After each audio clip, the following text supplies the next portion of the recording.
Ah, aquela era a hora infinita da esperança.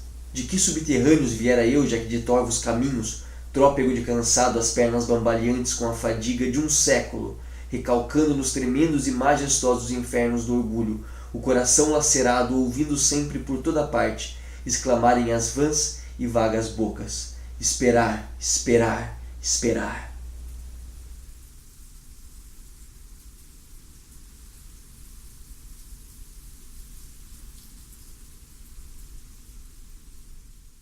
Há algum tempo nós comentamos aqui sobre Carolina Maria de Jesus, uma escritora brasileira, negra, favelada e de extrema importância para a compreensão da vida de uma mulher negra marginalizada no Brasil, e que fora, na época, muito podada pela cultura racista.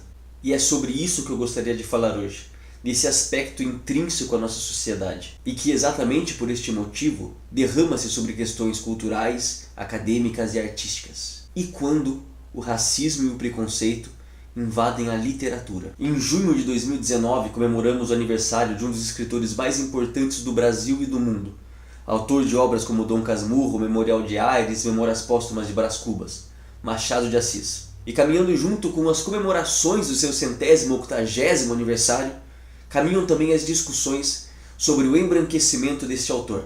A retomada dessa discussão se deu com o encontrar de uma foto, possivelmente a última foto do Bruxo de Cosme Velho, publicada em uma revista argentina chamada Caras e Caretas. Nela, Machado de Assis apresenta características muito mais negras do que as que costumamos ver nas suas fotos clássicas. O trabalho se intensificou e conta hoje com o auxílio também de um projeto da Faculdade Zumbi dos Palmares, chamado de Machado de Assis Real, que procura pegar fotos famosas do autor e reproduzi-las com as feições originais dele, negro como era. Mas por que recriar essas imagens? Como imagens do passado teriam sido modificadas para apresentar um Machado de Assis mais branco? As teorias demonstram um processo que tenha ocorrido provavelmente ainda em vida, motivados pela elite que convivia com o escritor. De acordo com o livro Machado de Assis Desconhecido, de Raimundo Magalhães Júnior, podemos encontrar uma constância de traços mestiços e até mesmo brancos no autor, quando essas fotos foram retocadas por um artista em específico,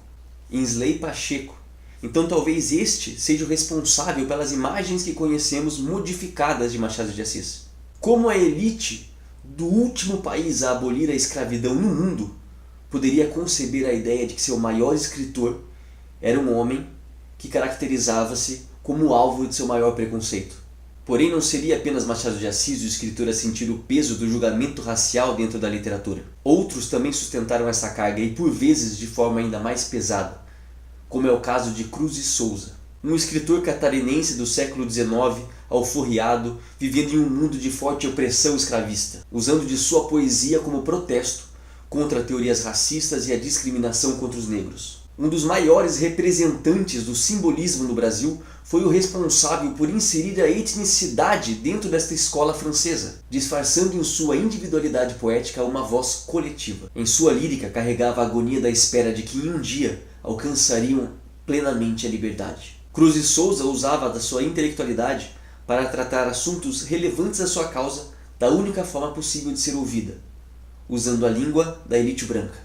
A angústia de viver o limiar de sua verdadeira identidade e de falar a linguagem daqueles que o oprimiam fazia com que ele se visse emparedado. Adjetivo este que dá nome a um dos seus livros mais impactantes sobre o tema, anunciando a forma como as nações novas e colonizadas eram oprimidas, e como, devido à teoria da hierarquização das raças, essa opressão era duplamente colocada sobre o negro. Para além de seus feitos literários, e apesar de sua inegável qualidade artística, nunca lhe foi atribuído lugar na Academia Brasileira de Letras, assim como nunca lhe foi dado espaço para desempenhar o seu efetivo potencial, assim como lhe foi negado o cargo de promotor em Laguna para o qual havia sido nomeado, assim como após falecer, o seu corpo foi levado ao Rio de Janeiro em um vagão de carga destinado ao transporte de cavalos.